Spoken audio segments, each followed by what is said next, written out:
live on YouTube Live. Just waiting.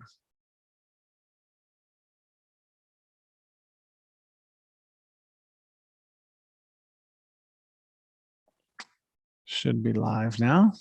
Headphone on. All right. Here we go. Welcome to Just Curious Media. This is Let's Talk Movies, and I'm Jason Connell. On the show today, I'm talking about American Underdog, the Kurt Warner story movie that came out in 2021. Very excited to talk about this. I love a good football movie, and this is definitely one of them. I've got to say, I just saw this movie last night. And before I talk any further, I do want to go backwards and talk about a few football movies that I love and cherish and watch as often as I can. Just a few in no specific order. I'll start oldest to newest. But first being North Dallas 40, came out in 1979, starred Nick Nolte, directed by Ted Kachin, who also did First Blood. A fantastic film. No other football movies like this. I highly recommend watching it. If you haven't, probably need to come back and do a deep dive into this movie at some point in time. Then there's Rudy, 1993. Sean Astin plays Daniel Rudiger, based on a true story. Heartwarming, incredible. I saw this movie in the theater when it came out. Cried several times. Wouldn't even look at my friend. We were like sitting one seat apart, and neither one of us would look at each other. A lot of touchy moments in that movie, directed by David Anspaugh, who also did Hoosiers. Very similar themes. I think both scores were done by Jerry Goldsmith, if I'm not mistaken. Wonderful film. Then Any Given Sunday, 1999, huge cast, but top of the bill, Al Pacino, Jamie Foxx, directed by Oliver Stone. Of course, you know the name. Platoon, Wall Street, JFK, so many more. Great film. Really in your face, fast edits, shows football like you haven't seen in movies, at least to that point in time. And then Invincible, 2006. I really enjoyed this movie. Disney put it out. Had Mark Wahlberg as Vince Papelli, who was like a walk-on, who was a local football player in Philadelphia, got a chance to play for the Eagles on special teams, made a play here and there. I think he scored a touchdown. I know it's not a much, like him and Rudy didn't do a lot. They weren't these big names like Kurt Warner, but they were still well done movies and very inspirational. And also in that movie, Greg Kinnear plays Dick Vermeil, the coach of the Eagles at the time. We'll get back to that. Vermeil has a place in American Underdog as well. So as for Kurt Warner, I watched his career from its inception, at least his NFL career, that is. And he is the only undrafted player to be named NFL MVP and Super Bowl MVP. And thus, he is considered the NFL's greatest undrafted player. Absolutely. Some get in the league, sure, but few, none, except for Kurt, go on and have this type of success he had. As for the movie, American Underdog comes out in 2021. Now, it didn't come out by Disney. In fact, I was like, who's going to direct this movie? Who is this? Well, it's a directing duo, and they're brothers. And Andrew Erwin, John Erwin, they made a lot of faith-based movies, so I wasn't familiar with them, but did a great job. I'm really impressed. There was a book that was, this film was based on. It was written by Kurt Warner and Michael Silver, and that's entitled All Things Possible. Might have to check that out. And the screenplay was written by David Aaron Cohen, John Erwin, one of the directors, and John Gunn. Now, immediately I knew that name, John Gunn. And I'm not sure who did what. 3 names are listed, so one of them could be working on it, and the other 2 joined in. But John Gunn, I knew the name. I've met the writer. He's also a director. We played one of his films at the Los Angeles United Film Festival in 2009, and that was Like Dandelion Dust. Great film, very touching, super cast. Barry Pepper, Mira Sorvino, Oscar winner, and Cole Hauser. Anyway, really neat how there's always a connection to somewhere. 6 Degrees. The genre, biography, sports drama, I guess. Ratings, 7.5 on IMDb, 98% on Rotten Tomatoes. Fantastic. The release date was December 25th, Christmas Day, 2021. Now, the synopsis for this movie is the story of NFL MVP and Hall of Fame quarterback Kurt Warner, who went from stocking shelves at a supermarket to becoming an American football star. I wanted to call him an all-American football star. I guess that would have worked. But yeah, pretty accurate. That's exactly what happened. You know, from following his career, from following football like I do, huge fan of pro football. I remember when he got his start, and that's all anyone could talk about. Like, who's this guy? He was working in a supermarket 2 seconds ago, and he also played in the Arena League. So we all knew his story, and then we just continued to see this ascent. And it was like too good to be true. It was almost like as if it was happening. A Disney movie was unfolding before our very eyes, and that's what happened. And then he maintained it. So amazing. But as for the cast, Zachary Levi plays Kurt Warner. He was in shows like Chuck. He played Chuck, The Marvelous Mrs. Maisel, and the movie Shazam. I'm not that familiar with him, but I've got to tell you, he truly embodied Kurt Warner. The mannerisms. I mean, Kurt Warner is very understated. He's not super animated. You know, he's methodical. And Zachary, amazing, better than I ever would have imagined. There's Anna Paquin, who I've always loved. She plays Brenda Mione, who is Kurt's wife. You may know her from The Piano, in which she won Best Actress in a Supporting Role, an Oscar. Well done. Also in the show True Blood and The Affair and many other things.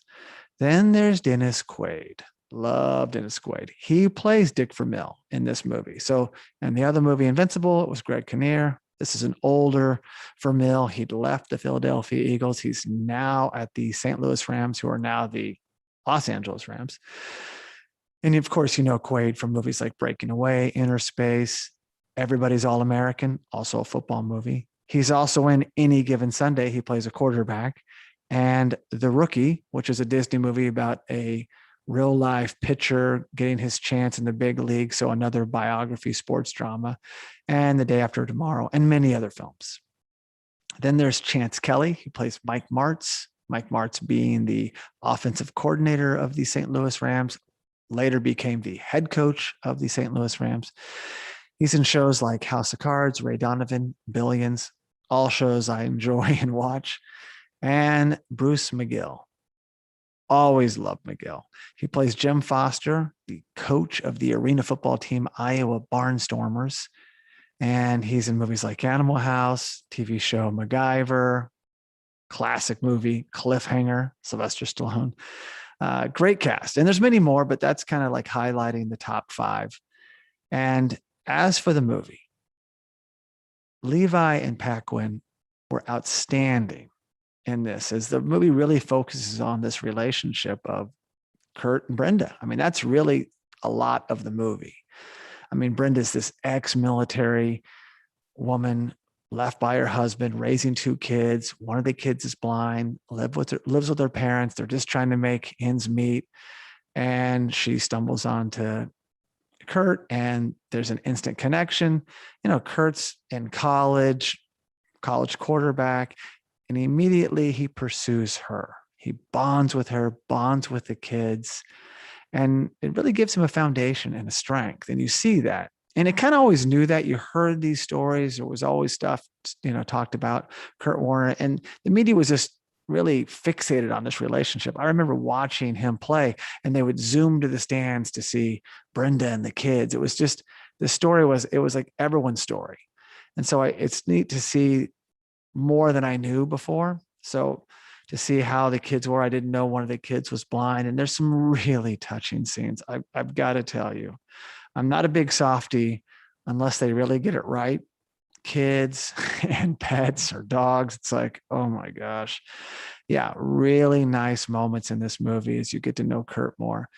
And again, he's playing football for Northern Iowa. He was there like five years, but he finally gets to start his 5th season, his final season, and really kind of proved to himself that he can make it as a quarterback in the NFL. It's another story, but he definitely finally gets a chance to shine, and this dream may become a reality, but at worst case, he got a chance to play collegiate ball. Well, he moves in with Brenda and her family and takes this job at the grocery store, which we all knew he was, stocking shelves at night, the graveyard shift. I mean, that's tough work, but he's in this relationship. He's got responsibility. There's already kids there. And out of nowhere, he gets signed by the Packers. Now, this is a story I've heard by so many different people and so many different podcasts and read books, but he goes there. He's not ready. He's nervous. He doesn't go in and even do anything in the movie. I don't know if that's exactly what happened, but he doesn't go in. He's at training camp. They ask him to go in and throw some balls. And he's like, I don't know the plays yet. Well, they're cutting. 2 days into it, he's cut. He's out. And NFL is gone. That's how fast it can happen. So he's back to the graveyard shift, living with the parents, Brenda's parents. And then arena football calls. And I remember arena football. It was a hot deal for a while. It still may be going on. I'm not into that type of pro football really, but my hometown, Tulsa, Oklahoma, we had a arena team. It was like a league below the main arena. It was a Tulsa Talons. I went to a few games. It's gimmicky, but heck, if you're an up and comer or just trying to make it and stay active and get some eyeballs on you, people playing it. And Kurt Warner did. And he played 3 seasons with the Iowa Barnstormers and had a lot of success. Got them to the Arena Bowl. They lost a very, very close game. And while that's going on, Brenda's parents moved to Arkansas and they are killed in a tornado. True story. Tragic moment in the movie. Really bonds them more. And listen, growing up in Oklahoma, we dealt with tornadoes. When I was a kid, one came through our property. We all took cover in the bathtub in our house. It sounded like our house was coming down. My father's truck was pulled hundreds of feet. It made it, but it was just pulled, these big ruts. Our dogs got thrown to the back of the property. They were okay. Our boat was shattered. It flipped over neighbors' homes. It killed neighbors. It was devastating. I was an early teen and I thought that was it. It was the scariest thing ever. It was an F5 at the back of our property and little F1s were spinning around. So just having that close call with the tornado, I'm terrified of them. And it was a very tragic moment in this movie because I didn't know that really happened. And so then Kurt and Brenda, they struggle to pay the bills. They're just trying to make it. They got these 2 kids. You have this guy who has this dream that is so far-fetched. When you see the situation he's in, it's like, give it up, dude. Help this family. You've got to move on. And out of nowhere, he gets this opportunity to, I kind of probably got ahead of myself, but gets in the arena league and starts to make some money a little bit. And that starts to give him some confidence. And with the success there, he gets signed by the Rams. So in the 1999 season, I remember this vividly, Rams quarterback Trent Green, who was an ex-Washington Redskin, now Washington football team, soon to be another name, but he goes down in the preseason with an ACL injury and he's out. And Kurt Warner is next man up. And it's like, can this guy do the job? Well, here comes this undrafted ex-stock boy, and he bonds with Vermeil and Martz. And the movie kind of really just focuses on the first NFL game. I mean, he plays in that preseason game. He comes in for him, but it's really the first game of the season, 1999. And it's this great back and forth with a very good Ravens team at the time. Their defense, the next year they would win the Super Bowl, and they had this incredible defense. Well, he beats them. Not just he, but the Rams. But Kurt Warner has a great game, leads them to victory, and they know they have their quarterback. And then you know what else is going to happen. But it's really amazing just to kind of take us through a lot more beats of that movie, because I got for that game, and I have to say they got the football right. There's not a ton of football in the movie, but the football they have, I really enjoy. Like him in college a little bit, some scenes in the Arena League, which is a very super fast, moving game compared to the NFL or even college. And then that game in particular, you have a Ray Lewis, who's Hall of Famer linebacker for the Ravens, picks him off. And really they have a back and forth. And then they kind of weave in archived footage of the actual game and Kurt Warner and Dick Vermeil and just kind of what was going on. And then they speed you forward and show you just a little bit what happened that year. Because that was just game one. They went 1-0. Well, they wound up going 13-3. They became known as the greatest show on turf. He became NFL MVP. They won a Super Bowl title, beating the Tennessee Titans. Kurt Warner threw for 414 yards, 2 touchdowns, and he was also named the Super Bowl MVP that year. It wasn't like he went there and they went a few years, and it all happened that year. It's insane. And I remember seeing their record climb and thinking, these are paper champions. There's no way these Rams hold up. And they did. They had some playmakers. They were a very, very good team with Marshall Faulk in the backfield. They had Torrey Holt. They had so many other players. The defense was tough as well. So it was amazing. And they held on. They came back in 2001. Now Vermeil left. He retired again and then later went to the Chiefs, and then Trent Green joined him at the Chiefs. But in 2001, Kurt Warner was NFL MVP again, went back to the Super Bowl, but lost a heartbreaker to the Patriots. It was a tie game, and the Patriots kicked that last-second field goal, which started their dynasty. He still threw for 365 yards, 1 touchdown. Heartbreaker. I mean, they were on the verge of being called a dynasty, and they lose. And then the Patriots dynasty starts to take over. And I also want to mention Isaac Bruce was on that team, an amazing wide receiver. And then Kurt Warner goes to the Giants for a year and then goes to the Cardinals and kind of has a resurgence there. And in 2008, the 2008 season goes back to the Super Bowl, and they lose to the Steelers in an incredible game, epic game.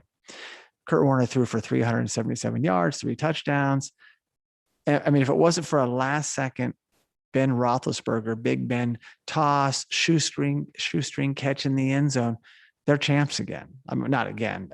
Kurt Warner is, and the Cardinals would have won their first Super Bowl, but amazing. And then in 2017, he's inducted into the Hall of Fame. Also, I should say, in 2000, he was rewarded with a $47 million contract. So here's a guy that couldn't even pay the bills for his family, now providing, generational wealth. Just incredible. So at the end of the movie, too, you see like Kurt Warner and Brenda, they wound up having 7 kids together. So she had her original 2, which she adopts. They have 5 more. Some are playing college football, which is amazing. And in the end, the movie is really just about pursuing and achieving your dream in life. And it's just amazing. He met Brenda, at the right time. Brenda met Kurt at the right time. And without each other, I don't know what path they're on. It was that union was really, really strong. And it was definitely the core of this movie. And there was a lot of touching moments. I caught myself wiping my eyes several times. So I didn't know what to expect. And I was very pleasantly surprised. I highly recommend seeing it. American Underdog is not just a good football movie, but it's just a really good, uplifting movie about, pursuing one's dream and overcoming obstacles. So I highly recommend it. And without further ado, please enjoy American Underdog. So thank you so much for listening. And please be sure to subscribe to the Let's Talk Movies podcast, as well as the Let's Talk Movies YouTube live channel. You can also really help us by giving the show a 5-star rating on Apple Podcast. And for all you listeners that enjoy sharing your thoughts, you can leave us a review on Apple Podcast, send us a direct message, or post a comment on any Let's Talk Movies social media platform. We also highly recommend checking out our other podcast and visiting justcuriousmedia.com.